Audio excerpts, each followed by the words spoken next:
Muy buenos días a todos.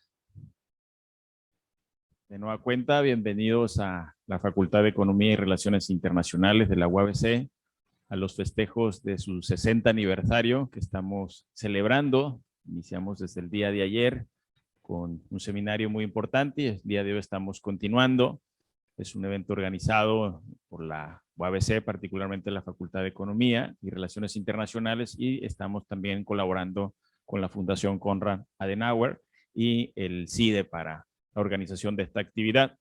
Y el día de hoy, continuando en esa lógica, pues vamos a tener una conferencia magistral. Me voy a permitir rápido presentarles a quien nos va a acompañar, que es en representación de nuestro rector, nos va a acompañar la vicerrectora del campus, la maestra Edith Montiel Ayala, quien está conectada vía internet. Y en representación también de la maestra Tatiana Cloutier, secretaria de Economía del Gobierno Federal, nos va a acompañar la doctora Mónica Dujem Delgado, quien va pues dialogar con nosotros sobre la temática de los retos que tiene la economía mexicana en el contexto actual que estamos en medio de una pandemia que ha trastocado pues muchos temas de la vida cotidiana y obviamente el económico no ha sido la excepción. Así que para no robarles mucho espacio, le voy a ceder el uso de la voz primero a la maestra Edith Montiel Ayala, quien dará un mensaje y también presentará de manera más formal a nuestra invitada el día de hoy. Pero aprovecho obviamente para agradecerles que se hayan dado un espacio en su agenda para estar con nosotros ahora pues en la lógica de los tiempos actuales a través de las telecomunicaciones, ahí conectados vía remoto. Y pues yo les pediría a nuestros estudiantes, nuestros profesores, pues que aprovechemos esta conferencia magistral, que no nos quedemos con dudas, que hagamos todas las preguntas que tengamos o dudas que tengamos con respecto a lo que aquí se dialogue, pues para reflexionar de manera conjunta en este tema importante. Le doy el uso de la voz a la maestra Edith Montiel. Muy buenos días. Gracias, doctor. Gracias, doctor Natanael. Buenos días.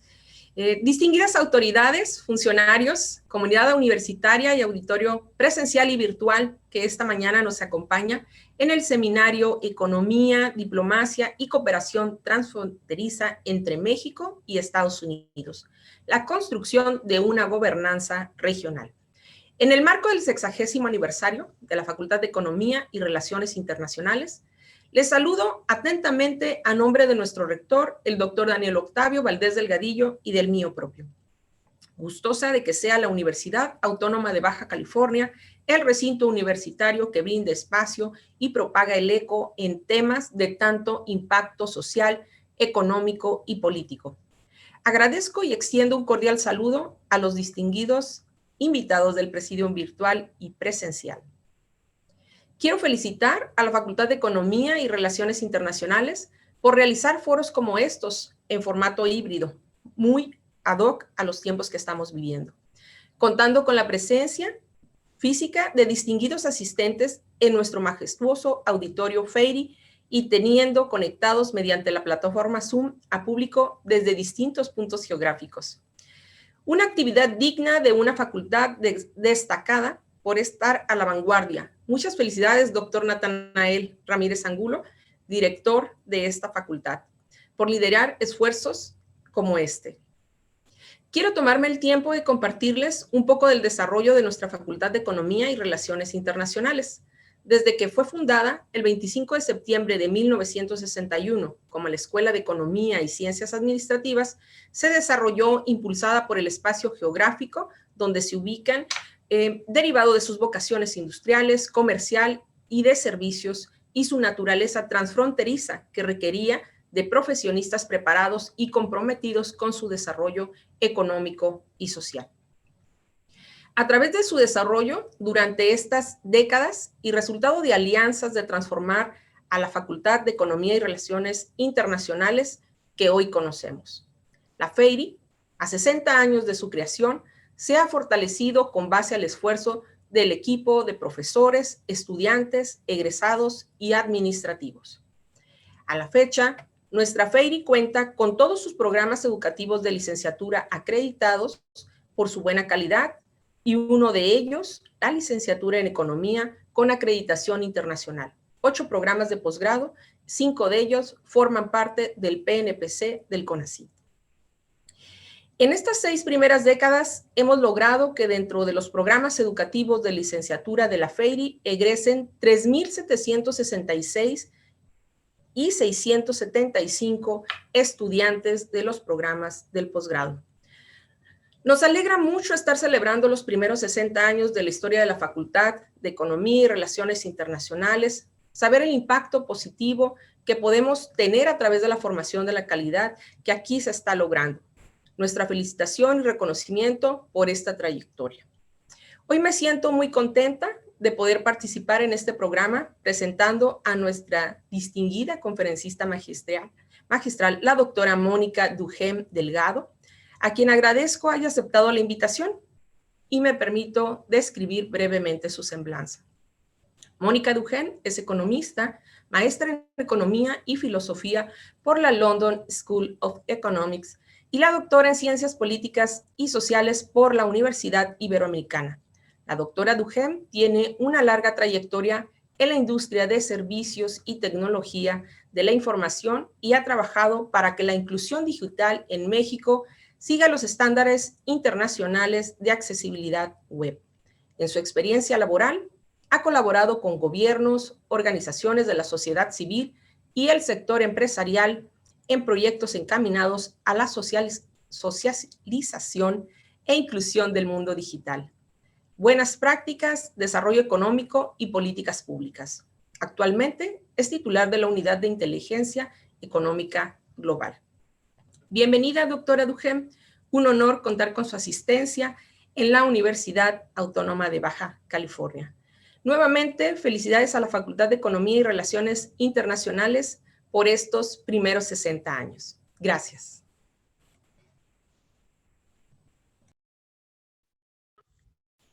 Muchas gracias. Muchas gracias, vicerrectora. Gracias por la invitación. Perdón, sí, disculpe. Muchas gracias, vicerrectora, y adelante, doctora. No, muchas gracias por la invitación. De verdad es un honor estar aquí con ustedes en representación de la maestra Tatiana Cloutier y platicar un poco sobre el tema de reactivación económica post-pandemia COVID. Les voy a platicar de cómo vemos lo que está pasando en México. Les voy a platicar un poco del plan de reactivación económica que estamos impulsando desde la Secretaría de Economía y estamos a sus órdenes para cualquier duda, pregunta o discusión que quieran ahondar al respecto. Una vez más, muchas gracias. Es un verdadero placer estar aquí con ustedes. Voy a una pequeña presentación. ¿Me pueden decir si ya se ve? Doctora, sí se ve. Perfecto. Entonces, les voy a platicar un poco sobre los retos de la economía mexicana ante los efectos de la pandemia y qué es lo que vemos y cuáles han sido los efectos tanto negativos como positivos.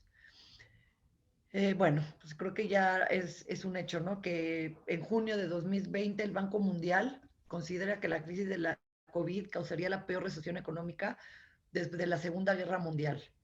Lo que hemos visto desde junio de 2020 a la fecha es, si bien hubo destrucción de la riqueza, hay una recuperación, indicios claros de recuperación gradual y sostenible, ¿no? Que eso es importante.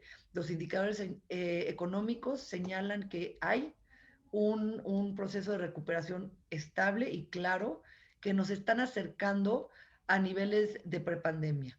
Aquí también creo que es interesante en esta reflexión de lo que estamos viviendo es obviamente los indicadores económicos, que ahorita vamos a hablar un poco de ellos al respecto, pero también entender los cambios de paradigma que estamos viviendo junto con esta recuperación.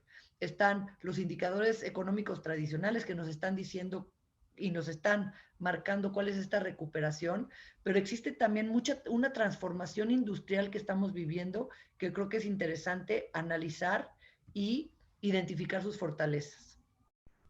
En esta realidad donde estamos viviendo, donde la economía se tuvo que cerrar, donde impactó en gran parte las variables económicas, en la Secretaría de Economía se elaboró un plan de reactivación basado en 4 ejes. Mercado interno, empleo y empresa. Como bien saben, y lo veremos adelante, el mercado interno sufrió las consecuencias del COVID, entonces es importante dentro de este plan de reactivación fortalecer la creación de empleos para poder fortalecer también este mercado, esta demanda interna. El segundo punto es el fomento y facilitación de la inversión. Aquí también estaremos hablando de qué es lo que estamos haciendo para facilitar esa inversión y fomentar la inversión. Comercio internacional, cómo podemos posicionar el producto mexicano en el exterior, cuáles son estas oportunidades que vemos y cuál es esta estrategia de comercio internacional dentro de este plan de reactivación. Y finalmente la regionalización de sectores, que también voy a hablar un poquito al respecto, ¿no? Un paréntesis, dentro de la Secretaría de Economía, el área a mi cargo, la Unidad de Inteligencia Económica Global, a lo que nos dedicamos sobre todo es a este punto 2 y 3, ¿no? Hacemos estrategia para atracción de inversión extranjera, estrategia para fomento de las exportaciones mexicanas, y lo anterior lo hacemos dentro de un marco de análisis de complejidad económica, ¿no? ¿Dónde están las oportunidades? ¿Qué es lo que podemos hacer para lograr tiros de precisión? ¿Qué es lo que estamos viendo en el mercado interno? Obviamente, como bien lo saben, el PIB, el Producto Interno Bruto, sufrió una caída importante en el primer trimestre de segundo trimestre del 2020, ¿no? Eso claramente fue resultado del cierre de la economía, resultado del incremento del desempleo, el resultado de pues, todo lo que estaba pasando a nivel mundial junto con la pandemia, ¿no? Como podemos observar, el producto industrial sufrió más que el producto de servicios dentro de este esquema de crisis de la pandemia. Y con respecto al consumo privado y la inversión, claramente también los dos se vieron afectados a mediados del segundo trimestre de 2020, donde la inversión más afectada aún que el consumo privado. Lo saben bien, en momentos de incertidumbre, las personas no quieren invertir, las personas no quieren gastar, estaremos a las expectativas y pues, se ve reflejado obviamente en esta caída tanto del consumo privado como de la inversión. En temas de recuperación, bueno, me regreso un poco y como podemos ver, la crisis se ve claramente la caída, estamos viendo también claramente cómo ya existe en este primer trimestre 21 una clara recuperación. Si bien no hemos llegado a niveles de 2018, en cuanto a PIB nos estamos acercando de una manera interesante y en cuanto a consumo privado todavía hay un camino por andar, ¿no? Y obviamente este camino un poco más lento del consumo privado está muy relacionado con la tasa de desocupación, ¿no? La tasa de desocupación 2018-2021, lo mismo, ¿no? Son los mismos resultados. Hubo suspensión de actividades, en las empresas hubo recortes de personal impresionantes, fuertes, sobre todo en el primer trimestre otra vez de 2020, cuando se ve que esta pandemia no se termina y seguimos en una economía cerrada. Entonces tenemos una tasa de desocupación inusual. Si lo vemos, los niveles de tasa de desocupación 2018-2019 mantenían un poco la misma tendencia y en 2020 se dispara, ¿no? Ha disminuido la tasa de desocupación, todavía no a niveles de enero de 2018, pero hay una recuperación del empleo. Lo podemos también ver en esta tasa neta de participación económica, ¿no? Existe ya esta tasa, el número de población económicamente activa esta tasa se está recuperando, ¿no? ¿Qué pasa con la confianza? Las expectativas, obviamente, y la tendencia se observa a niveles positivos y mayores a los previos de la pandemia, ¿no? Nosotros, una vez que se da la pandemia, se cae el consumo, se cae la inversión, podemos ver que se está recuperando la confianza a niveles interesantes, ¿no? ¿Por qué? Porque vemos que esta recuperación es estable, vemos que los indicadores son robustos y existe este indicador global empresarial de confianza y vemos que se está recuperando la confianza en el sector a niveles previos de la pandemia. Y esto es importante porque esto va a afectar directamente y tiene una relación directa con el incremento de la inversión. Entonces, en el mes de agosto, este indicador es bueno porque recuperamos a nivel empresarial la confianza en la economía mexicana, en sectores como la manufactura, la construcción, el comercio, cuyos, como bien saben, son sectores que impulsan el crecimiento de la economía mexicana. Entonces, en este marco que tenemos una recuperación, tenemos una clara recuperación en el consumo, una clara recuperación del empleo y de la confianza. Junto con el empleo, ahora obviamente se incrementará el consumo, junto con el empleo también se incrementará la inversión y dentro de este plan de reactivación el interés es identificar cuáles son estas áreas de oportunidad para asegurar que tanto la inversión como el consumo impacten de manera más que exponencial en el crecimiento de la demanda. Para eso, ¿qué es lo que estamos analizando también? El tema de inversión y sobre todo la inversión extranjera directa. Creo que es importante y no pongo aquí la información, pero creo que es importante que sepan que en el 2020 México entró dentro del top 10 a nivel mundial de países que atraen inversión extranjera directa. La verdad es que es significativo porque si bien la confianza empresarial y el índice de confianza que acabamos de ver se recupera en este año, la inversión extranjera directa en México en el año 2020, que es este año de peor crisis y de indicadores más afectados, en México aumenta dentro del ranking de país de atracción de inversión extranjera directa.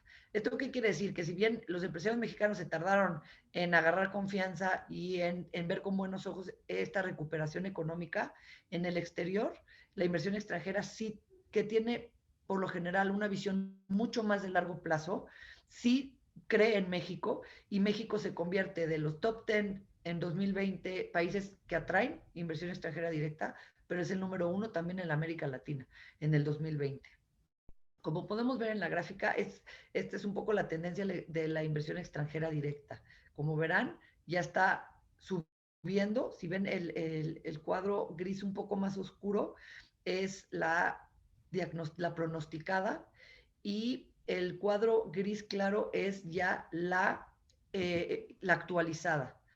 Nosotros en la Secretaría de Economía cada trimestre publicamos datos preliminares de inversión extranjera directa. Estos datos preliminares, ¿cómo se calculan? Se calculan analizando los estados financieros de todas las empresas que invierten dentro de México y hacemos una estimación de cuánto dinero entró al país, cuál es el monto de esta inversión extranjera directa. Obviamente, con el tiempo se va ajustando esta actualización y normalmente son los números un poco más altos de los que teníamos, los que presentamos normalmente en preliminares. Como podemos ver, el cuadro más significativo para mí es el oscuro, son los datos preliminares, porque el que podemos comparar en el mismo año, en el mismo trimestre cada año, pues estamos ya en 2021 a niveles más altos que 2020, donde ya éramos el número dentro de los 10 primeros a nivel mundial de atracción de inversión extranjera directa y realmente ya estamos en siguiendo esta tendencia a la alza de atracción de inversión. Cabe mencionar 2013 que sale de la normalidad. 2013, nada más para que nos demos una idea, es cuando se compra Modelo. Y la compra de Modelo fueron muchos millones de dólares. Aquí tengo el dato exacto si les interesa. Y por eso se dispara la estadística de inversión extranjera directa en 2013. Fue una compra extraordinaria de Grupo Modelo, que fue, y aquí lo tengo, más de 13.8 mil millones de dólares. Si eliminamos esos 13.8 mil millones de dólares, podemos ver que en 2013 mantenemos esta buena tendencia de inversión extranjera directa. Inversión extranjera directa, como les comento, es interesante porque quiere decir que en el exterior ven a México como un buen destino de inversión.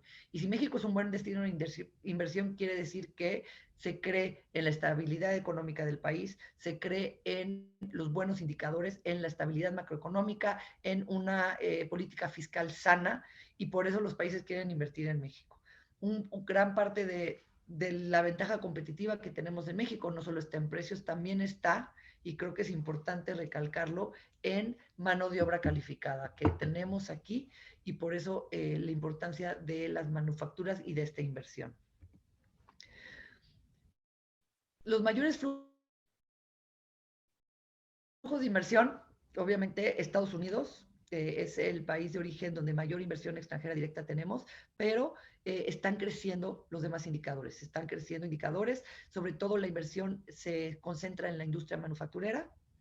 Y entonces, como parte de esta estrategia de reactivación, es identificar cuáles son estos sectores donde tenemos una ventaja competitiva, donde existe una oportunidad y con una diversificación buscar atraer inversión extranjera. Como poder, aquí en tema de inversión extranjera quisiera también enfatizar un tema interesante.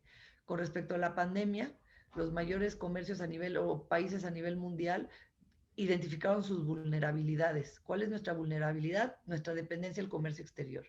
Entonces, a nivel mundial, y Francia fue el primero que dijo, vamos a empezar a sustituir importaciones, vamos a tratar de desarrollar programas de gobierno para ser autosuficientes. Lo mismo pasa en el continente americano y específicamente con Estados Unidos.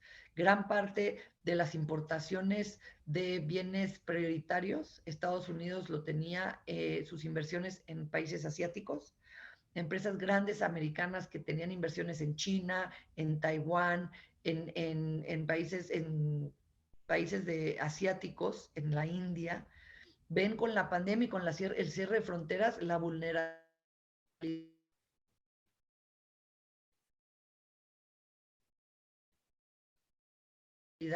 de tener empresas tan, es un tema interesante y hay un nicho de oportunidad muy interesante decirle a todas estas empresas americanas que vieron su vulnerabilidad, vénganse a invertir en México, traigan esa inversión en México. Esas empresas que tienen en Asia, vengan y ábranlas aquí en México, porque pase un tema de pandemia o una crisis como la que acabamos de vivir, nosotros en México tenemos un comercio exterior, un tratado de libre comercio y condiciones de empleo y de costos muy competitivos con respecto a los asiáticos. Entonces, en temas de reactivación económica, en temas de atracción y de estrategia para atraer inversión extranjera, ahorita estamos muy, muy interesados en identificar esas oportunidades que existen en el mercado en sustitución de importación asiática para ofrecer a México como un destino interesante para la inversión.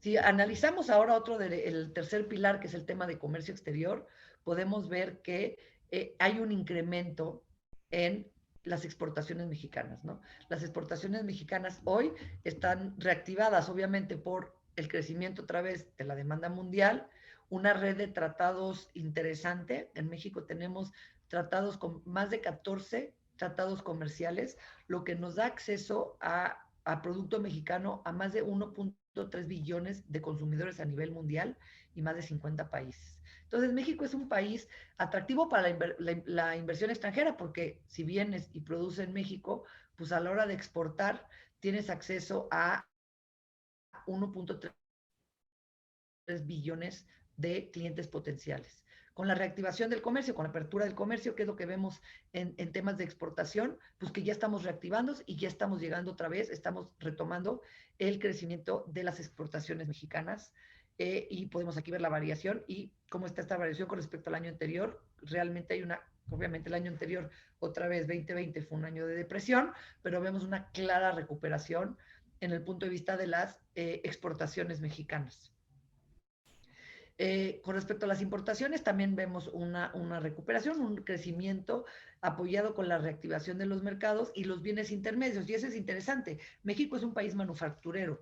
Muchas de estas importaciones son materia prima que se importa para ser transformado y maquilado en México. Entonces, el crecimiento de las importaciones no forzosamente quiere decir, sí, obviamente es balanza de pagos, pero mucho es bien intermedio que se importa para servir a la manufactura. Entonces, el crecimiento de estos bienes intermedios, de la importación de estos bienes intermedios, pues viene de la mano con el crecimiento del producto manufacturero que también impacta en las exportaciones y esa es donde está la relación directa entre la importación de bienes intermedios y el crecimiento de las exportaciones manufactureras en México. Entonces, aquí vemos también una clara recuperación en el tema de las importaciones.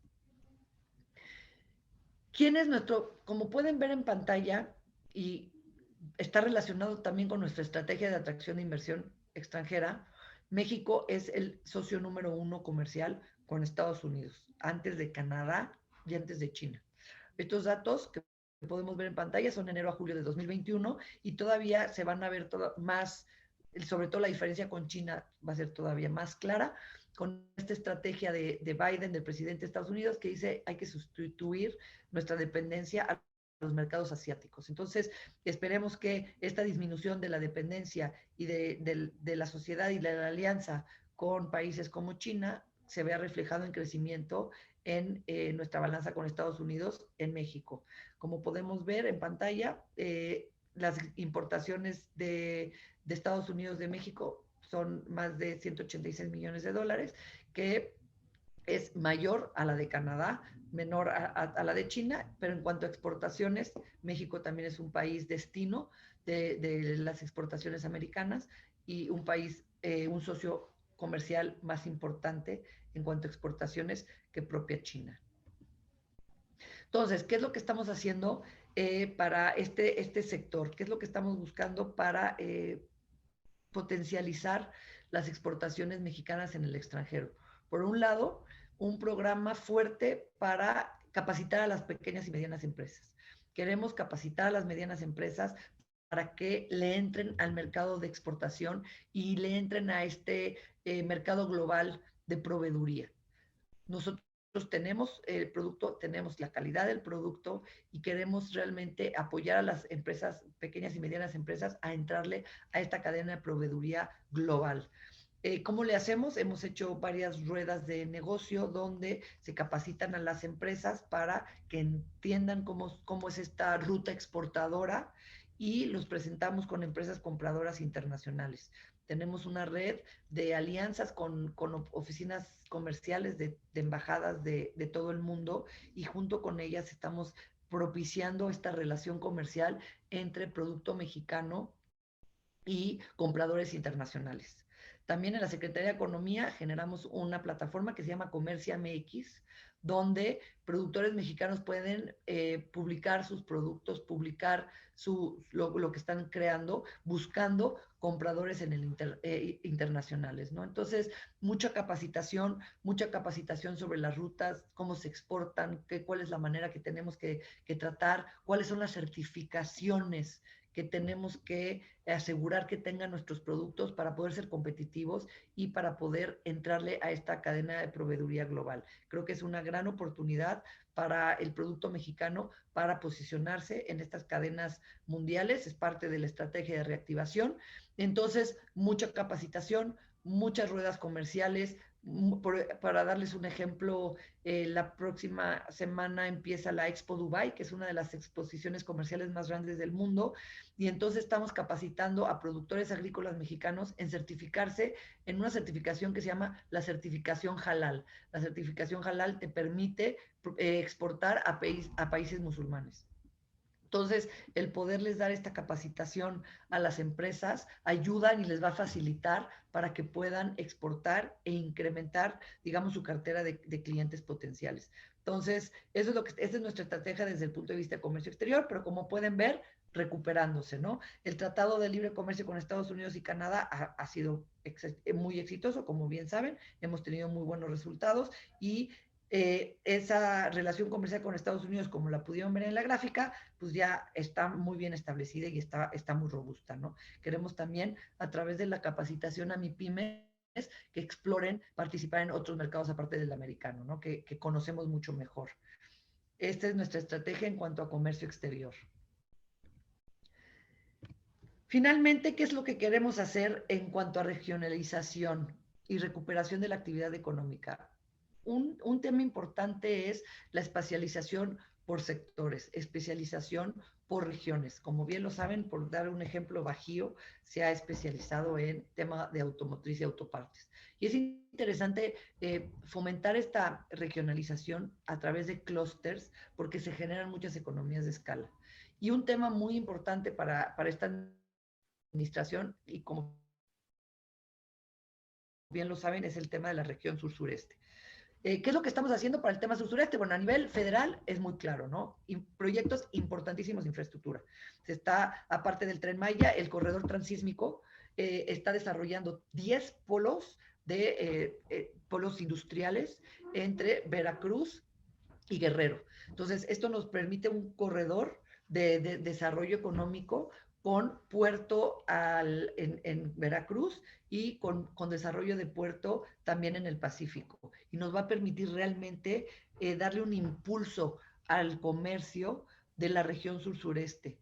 Si nosotros analizamos nuestras rutas de exportación y nuestro comercio con Estados Unidos, veremos que gran parte de las rutas que utilizamos son terrestres en nuestra frontera norte y a través de Guerrero, Lázaro Cárdenas y sus puertos, llegamos a la costa oeste de los Estados Unidos, pero la costa este de Estados Unidos, la verdad, es un nicho de oportunidad súper interesante porque no lo hemos llegado. Entonces, toda esta inversión en proyectos de infraestructura del gobierno federal nos va a permitir, con el desarrollo de puertos, llegar a ese mercado del este de Estados Unidos que está desatendido y también le va a dar un impulso de crecimiento económico a la región sur-sureste que pues tradicionalmente ha tenido menos apoyo y menos impulso.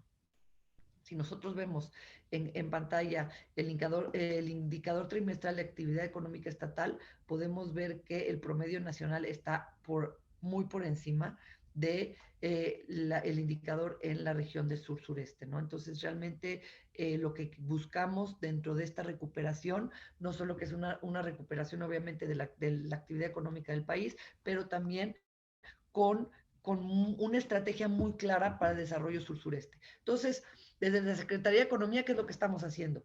Aprovechando esas grandes inversiones de infraestructura que se están haciendo en la región para identificar las ventajas competitivas, para identificar cuáles pueden ser esta regionalización de productos y de sectores dentro de la región y empezar a crear capacidades para que un momento que esté listo ese corredor, poder que realmente se expanda de manera importante la actividad económica en el sur-sureste. Si vemos también el promedio de la tasa de desocupación a nivel nacional, vemos que también en temas de quiénes son los que más se han visto afectados, la región sur-sureste fue en México también está siendo afectada en tasas de desocupación menores que la tasa nacional, pero la tasa de desocupación, la calidad de los empleos que se están creando en esta recuperación no son los que queremos que realmente impacten. Nosotros lo que estamos buscando ahorita para la región sur-sureste es transformación de la economía, donde creamos empleos que realmente agreguen valor y con miras a una verdadera transformación y a inclusión en esta cadena de proveeduría global. No solo queremos, por darles un ejemplo, que tengamos agricultores que produzcan piña, pero queremos que también que transformen el producto para poder ya enviar y incluirnos al mercado con producto transformado, con el valor agregado que se cree en el país, que se cree en la región, porque eso va a dar mucho más ingresos a la región del sur-sureste. Entonces, un poco recuperación y sectorización. La sectorización, una vez que por región tenemos identificados cuáles son las ventajas competitivas de cada región, de cada sector, podemos nosotros hacer estrategias tanto de impulso de mercado interno como impulso de exportaciones mucho más aterrizado, mucho más puntual. Podemos hacer un plan de atracción de inversiones con mucho mejores incentivos porque se crean economías de escala. Con respecto a la demanda interna, como vieron, la recuperación está, los indicadores son positivos y estamos tratando de crear capacidades, hacer mucha capacitación a MIPYMES para que no solo haya un crecimiento del mercado interno, pero también un crecimiento de la calidad del empleo que se logra en el país. Con respecto a la inversión, atracción de inversión extranjera, los indicadores son interesantes. En el exterior se cree en la economía mexicana y se está invirtiendo en la economía mexicana, pero con esas estrategias de sectorización y de tiros de precisión, sobre todo como les comentaba, el tema de esta sustitución de importaciones, cómo el mundo está cambiando y están buscando otros socios comerciales que estén más certeros con los que haya tratados de libre comercio, pues posiciona a México en un lugar privilegiado en este momento. comercio exterior, aprovechar nuestra red de tratados, aprovechar el enorme mercado que el producto que se exporta desde México tiene acceso a. Y eso impacta tanto a la atracción de inversión para creación de producto y también al impulso del producto mexicano y mucho con enfoque a creación de capacidades a MIPYMES para que todo este producto, todas estas empresas que están ya generando productos de calidad se certifiquen y estén listas para poder entrar al mercado global de proveeduría. Y finalmente, en esta sectorización y regionalización, un énfasis importante en la región del sur-sureste para asegurar que poder crear capacidades, crear inversión que impacte en el sur-sureste, ¿no? Cuando estamos buscando inversión, estamos realmente buscando estamos midiendo la calidad de la inversión que está entrando a México, porque queremos que esa inversión se traduzca en derrama económica, en creación de capacidades, en creación de talento y realmente fortalecer todo lo que, como bien saben, nuestro mercado interno y nuestro mercado laboral ya tiene. Simplemente tenemos que asegurarnos que toda esta demanda interna, toda esta inversión que viene, pues sea una inversión de calidad, que sea una inversión de impacto para que podamos asegurar estas tendencias positivas que estamos viendo en la recuperación. Ya les chismeé todo lo que estamos haciendo desde la Secretaría de Economía y estoy a sus órdenes por si tienen preguntas o dudas. Muchas gracias, doctora.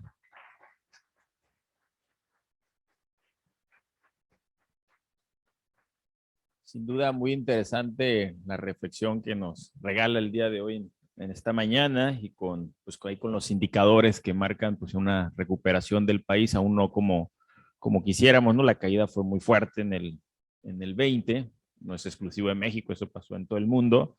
Y bueno, empezamos a ver indicios de una recuperación que esperamos que sea sostenida y que logremos a recuperar el bienestar que teníamos en el 20, pero mejorarlo bastante porque no era muy bueno tampoco los niveles de bienestar, ¿no? Pero ahí va. Bueno, tengo un par de preguntas aquí que llegaron por las plataformas. Las voy a leer mientras aquí los que están en forma presencial pues también se animan a plantear algún comentario, pregunta. Bueno, quieren levantar. Voy a leer primero las que tengo aquí en la plataforma y luego les pasan la voz. Si quiere hacemos una ronda de unas 3, 4 preguntas, doctora, y luego por si hay más, vemos si nos queda tiempo. Bueno, una de las preguntas dice, ¿cuáles han sido los principales esfuerzos que ha implementado la Secretaría de Economía para disminuir la tasa de informalidad con el fin de mejorar la calidad de los empleos? Que lo señalaba un poco usted ahorita en su presentación. Y una segunda es, ¿cuál es la estrategia dirigida desde la Secretaría para dirigir la inversión extranjera directa a aquellas zonas geográficas más atrasadas? Pues la IED normalmente se concentra en las zonas más desarrolladas del país. Y estas son un par de preguntas que están aquí en la plataforma. Creo que hay otra aquí. Ok, déjeme. ¿Cómo cree que se ha visto afectado México económicamente con el cierre de la frontera México-Estados Unidos ahora en la pandemia? Pues es una pregunta de mucho interés aquí en la zona en la que estamos, ¿no? Bueno, Claro. Perdón. Si quiere, Claro, dejamos con esas 3 preguntas y ahorita aquí el público también quiere hacer uso de la voz. claro que sí, muchas gracias por sus preguntas. Mira, con respecto al tema de la informalidad, creo que es importante, es un esfuerzo que tenemos que hacer junto con el SAT, ¿no? ¿Qué es lo que estamos haciendo nosotros? Estamos creando programas de capacitación a las pequeñas empresas, ¿no? Por ejemplo, y por pequeñas empresas me refiero hasta la persona que está vendiendo en una tortillería, en una miscelánea, ¿no? Que muchas veces parte del producto que se vende pues no se registra ante el SAT. ¿Qué es lo que estamos haciendo con esas empresas? Estamos enseñándoles, por un lado, los beneficios de la bancarización.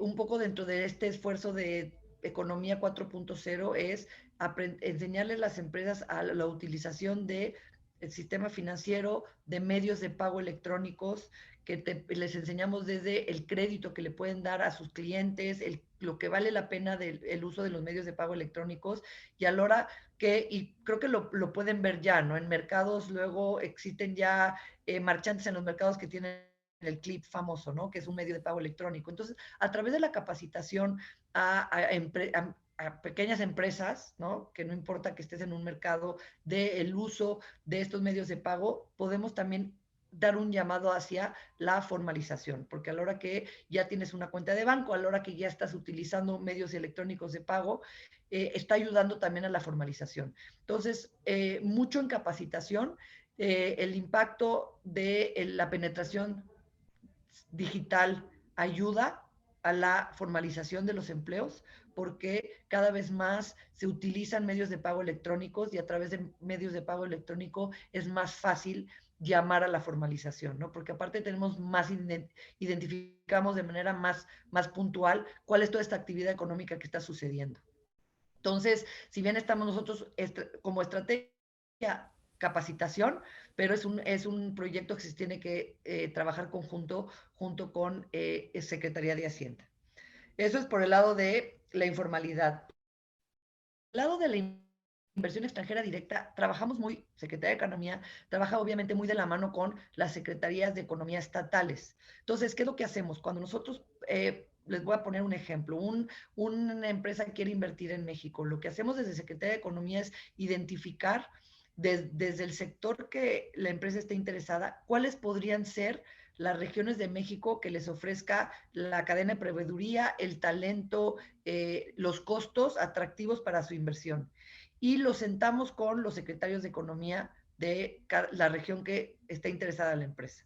Los secretarios de Economía ofrecen incentivos fiscales para atraer esa inversión. Entonces, en el caso del sur-sureste, existen incentivos fiscales interesantes en cuanto a exenciones de impuestos en la nómina, exenciones de impuestos sobre la tierra, que puede hacer atractiva la inversión y pueden pensar en mover sus inversiones a, como bien lo dijeron, los lugares tradicionalmente. Obviamente existen ya hubs, ¿no? Y sectores que difícilmente competiríamos. Por ejemplo, por hablar de la automotriz, que está muy concentrada en el Bajío, donde ya se crean economías de escala, pues difícilmente le vamos a convencer a una empresa del sector automotriz de irse a instalar a un lugar lejano, ¿no? Hasta el fondo de Chiapas. ¿Por qué? Pues porque existen ya economías de escala y cadenas de proveeduría muy bien formadas en la región del Bajío. Pero justamente en este esfuerzo de sectorización es identificar cuáles son las ventajas competitivas de regiones que no forzosamente han recibido inversión en otros años para potencializar esas ventajas competitivas e invitar inversionistas extranjeros a instalarse en esas regiones junto con un paquete de incentivos que pueden ofrecer a nivel estatal los gobiernos locales. Finalmente, con respecto al cierre de la frontera, pues sobre todo tiene que ver con mano de obra, sobre todo en regiones donde existe mucha migración diaria, ¿no? Para la mano de obra, pero la frontera nunca se cerró para comercio, ¿no? La frontera realmente estuvo cerrada para tema de turismo y para tema de mano de obra y obviamente pegó en el tema de economía. Estamos, en septiembre hubo un diálogo de alto nivel de México y Estados Unidos, la secretaria Tatiana Cloutier estuvo en Washington, se tocaron estos temas. Yo quiero pensar que no puede tardar mucho ya la apertura de la frontera, porque si bien para México ha perjudicado creo que todavía más a Estados Unidos. Muchas gracias, doctora. Tengo muchas preguntas aquí todavía en la plataforma, pero vamos a darle también la voz a los que están aquí en el auditorio. Hay una pregunta acá de un estudiante. Adelante. Bueno, ¿se escucha? Sí. Tal. Buenos días, compañeros, compañeras, profesores, doctora Mónica. Mi nombre es Santiago y para plantear mi pregunta me permito dar el siguiente contexto. La pandemia de COVID-19, como ha señalado en la conferencia y también como menciona la plataforma, el portal financiero Bloomberg, ha presentado o ha representado, más bien dicho, una crisis económica bastante parecida, incluso mayor, según el Banco Mundial, a la recesión presentada después de durante la Guerra Mundial, la Gran Depresión. Pero pese a esto, pese a una depresión que se presenta en las economías de todo el mundo, vemos que el peso mexicano, la divisa mexicana, no ha presentado una devaluación significativa, y considero que, como estamos en una ciudad fronteriza, un estado fronterizo, es de suma importancia comprender cómo se maneja nuestra divisa, ya que frente al dólar, que es nuestra divisa vecina, pues se dan estas constantes interacciones. Y esto ya lo ha señalado en diferentes ocasiones tanto el exsecretario Arturo Herrera como el actual secretario de Hacienda, Rogelio Ramírez de la O, respecto a cómo es que se ha mantenido el peso mexicano. Pero me gustaría preguntarle, por un lado, desde su perspectiva de la Secretaría de Economía, ¿cómo se ha dado este mantenimiento del peso frente a la pandemia, frente a la crisis económica? Y segundo, desde la Secretaría de su perspectiva, ¿cómo ha contribuido la Secretaría de Economía y cómo seguirá contribuyendo a que el peso mexicano no solamente pare de devaluarse, como estábamos acostumbrados a hacerlo desde hace varios años, cada 3 años, y cómo está contribuyendo y contribuirá para que se logre una apreciación y un crecimiento en la economía del país? Muchas gracias. Claro que sí, muchas gracias. ¿Quieres un par de preguntas más o quieres que pregunte? Si quieres, checamos aquí en el auditorio a ver si hay un par de preguntas más. Acá hay una que con compañero Yamil.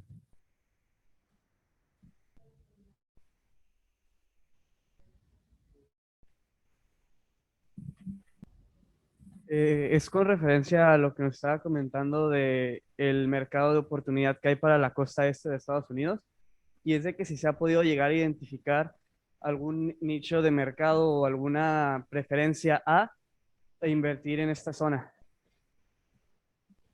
Muchas gracias, Yamil. ¿Alguien más del público aquí? Acá tenemos otra pregunta y acá tenemos otra. 2 más y ahí hacemos un corte para no saturar demasiado a la doctora. Allá, Eduardo. Bueno, aquí, si está primero aquí, lo allá, para que aprovecha que estás aquí cerca. Bueno. Dale, Eduardo. Vamos cerca, Patricio, pero... Sí, nomás si te levanta para que te pueda ver la exposición. Buenos días a todos. Mi pregunta en específico es, ¿cuáles son las estadísticas de resultado hasta ahora de las capacitaciones que usted comenta hacia las pymes para su integración al mercado internacional? Muchas gracias. Y acá cerramos con Patricio, acá en una fila.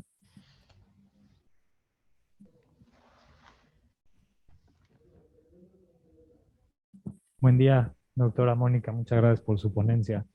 Mi duda, ahorita que lo mencionaba en su presentación, creo que el tema de las certificaciones es muy importante para que las pequeñas y medianas empresas puedan justamente insertarse a las cadenas globales de valor, ¿no? De las cuales forma parte México.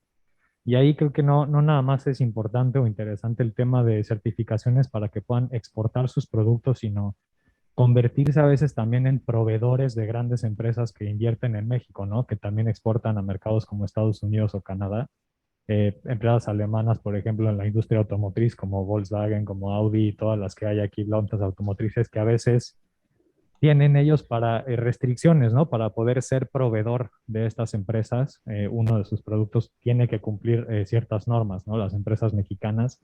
Y muchas veces por eso que se depende mucho de las importaciones, ¿no? Para poder producir aquí en México y luego exportar a Estados Unidos por el cumplimiento de estas normas. Y ahora con las nuevas normas también del TEMEC, sobre todo en la parte medioambiental, normas como la ISO 14001, ¿no? Por ejemplo, que son muy importantes en cuanto a cumplimiento, no solo para certificar como los productos, sino los mismos procesos que llevan las empresas a cabo, ¿no? En su producción para que cumplan con estándares medioambientales.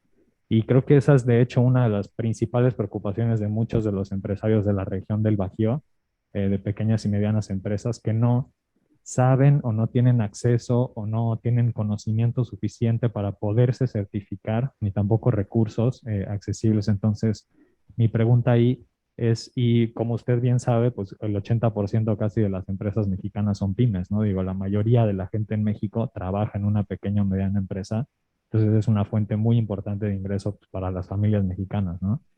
¿Cuál es la estrategia que está siguiendo ahí la Secretaría de Economía para apoyar a las pequeñas y medianas empresas en poderse introducir a estas cadenas de globales de valor para cumplir con estas normas medioambientales que son tan importantes. Muchas gracias. Si quiere, ahí cerramos esta ronda, doctora. Adelante. Claro que sí. Muchas gracias por sus preguntas. Con respecto al peso y la fortaleza del peso, pues yo creo que mucho tiene que ver la responsabilidad fiscal, ¿no? Creo que ahí tanto el secretario de la OP, creo que los esfuerzos que desde Hacienda para tener una responsabilidad y una estrategia fiscal sólida y responsable es parte de también la fortaleza de nuestro peso y de la estabilidad macroeconómica y de la confianza de los inversionistas. Como vimos en las estadísticas, nuestra balanza de pagos está equilibrada, entonces eso hace que el peso mantenga su fortaleza, ¿no? O sea, el peso, unas finanzas saludables y una balanza de pagos equilibrada. Entonces, yo creo que si seguimos, y creo que llevamos muchos años ya siguiendo unas políticas tanto monetarias como fiscales sustentables y serias y conservadoras que han dado que, no sé, nuestro peso ha tenido o ha mantenido cierta estabilidad. Y creo que con la pandemia, pues, habla bien de las medidas que se tomaron tanto en lo fiscal como en lo monetario para que se haya mantenido la estabilidad del peso, y desde el punto de vista de lo comercial, que es lo que compete a la Secretaría de Economía, pues como lo pudieron ver tanto en inversión extranjera como en importaciones, como en exportaciones, tenemos números, estadística sólida, robusta, que fomenta a la estabilidad de la moneda nacional. Con respecto a las oportunidades de la costa este, como les comentaba, normalmente las rutas de comercio se daban más por la costa oeste y por tierra. Entonces, sí tenemos identificado los mercados en las Carolinas, en Florida, en Georgia. ¿Cuáles son estos productos que compran esos estados? ¿Cuáles son los productos donde hay oportunidad en esos mercados y que ahorita no están comprando mercado mexicano? Los tenemos identificados y lo que hacemos en ese sentido, y ahí otra vez nos ayudó la pandemia, es que estamos teniendo reuniones constantes con las cámaras de comercio de esos estados para presentarles a productores mexicanos que pueden proveer esos productos que están importando en las regiones del este. Las oportunidades ya las tenemos identificadas.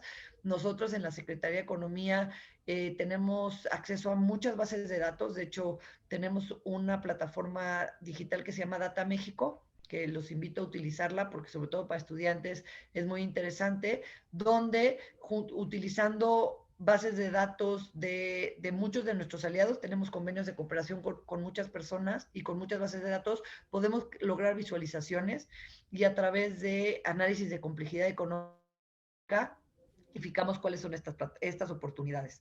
Entonces, por un lado tenemos eso, identificadas ya cuáles son las oportunidades, cuáles son los productos que está demandando la costa este para identificar dónde están los productores de esos productos en México y hacer esta relación comercial, y esperando una vez que termine el desarrollo de infraestructura logística en Veracruz por estas inversiones del transísmico, se va a explotar mucho mejor todos estos trabajos que estamos haciendo de identificación, porque ya no solo es haber identificado, haber relacionado con productores mexicanos, pero ya vamos a tener un puerto que nos permita este comercio y esta logística de corto alcance, ¿no? Que es comerciar a través del Golfo de México, que ahorita está subutilizado, nuestros puertos no tienen la capacidad de todo el volumen que queremos exportar desde ese lado.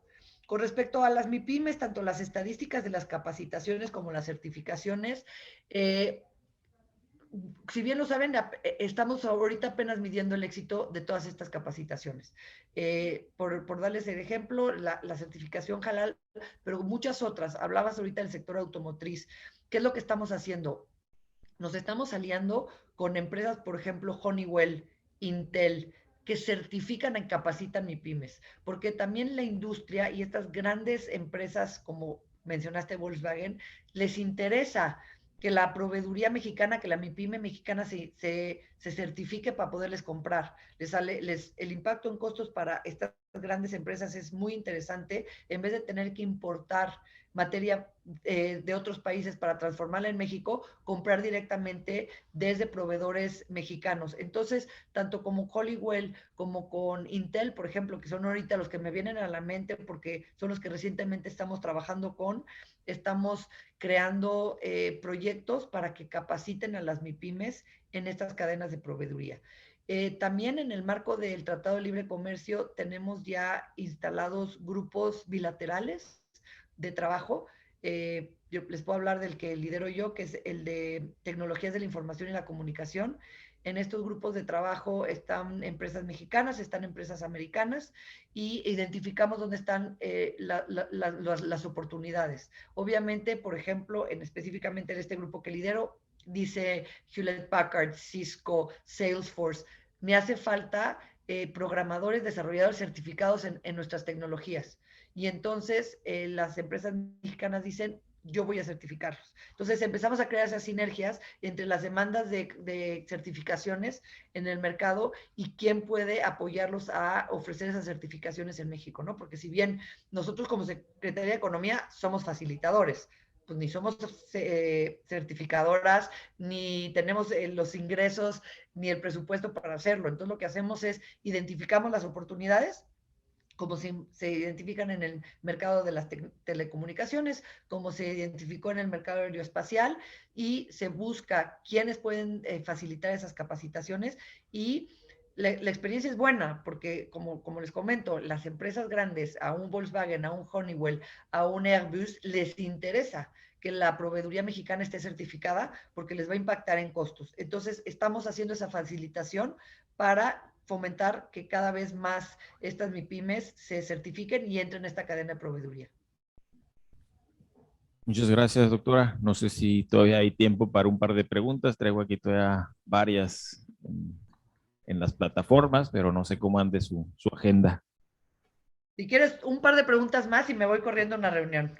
De acuerdo.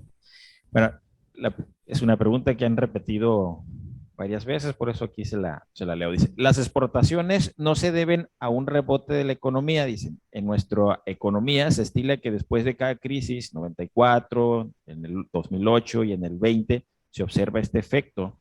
Por lo tanto, la recuperación que se observa en las exportaciones se le atribuye a la dinámica económica o al efecto post-crisis que suele ocurrir en el caso mexicano. Es una pregunta. Y la otra pregunta que está aquí es sobre el Tren Maya. ¿Se ha considerado las inquietudes de las comunidades en temas medioambientales y de inclusión de las personas indígenas? ¿Cómo se ha trabajado para atender estos problemas dentro del proyecto de desarrollo en la zona sur del país? Claro que sí, con mucho gusto. Mira, con respecto al indicador de las exportaciones, sí. Bueno, pero no solo en las exportaciones, todo, el empleo subió, sí, el PIB subió, sí, o sea, todo, después de una crisis, pues todo tiende a subir y a mejorar, ¿no? Pero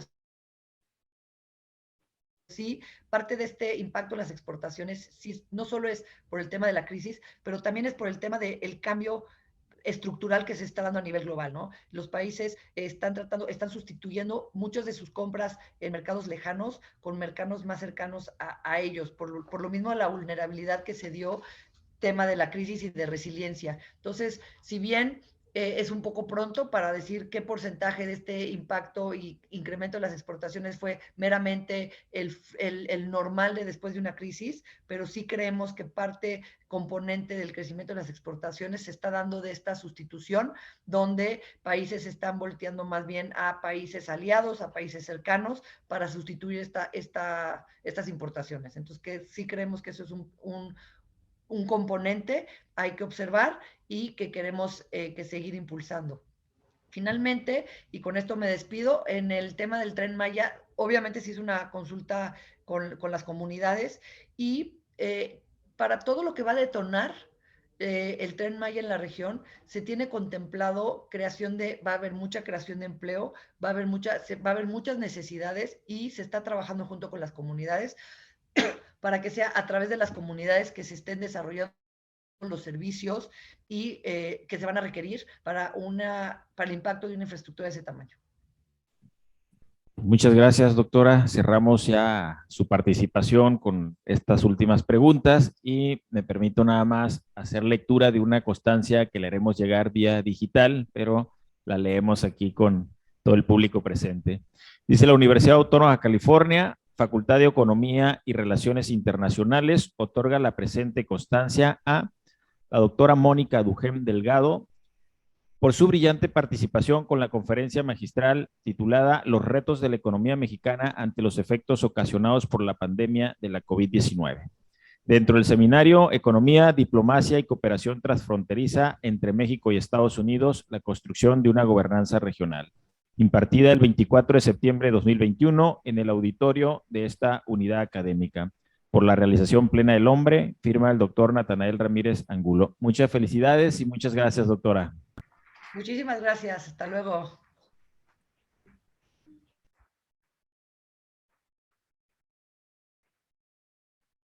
Y pues muchas gracias, Vice. No sé, un comentario de cierre o...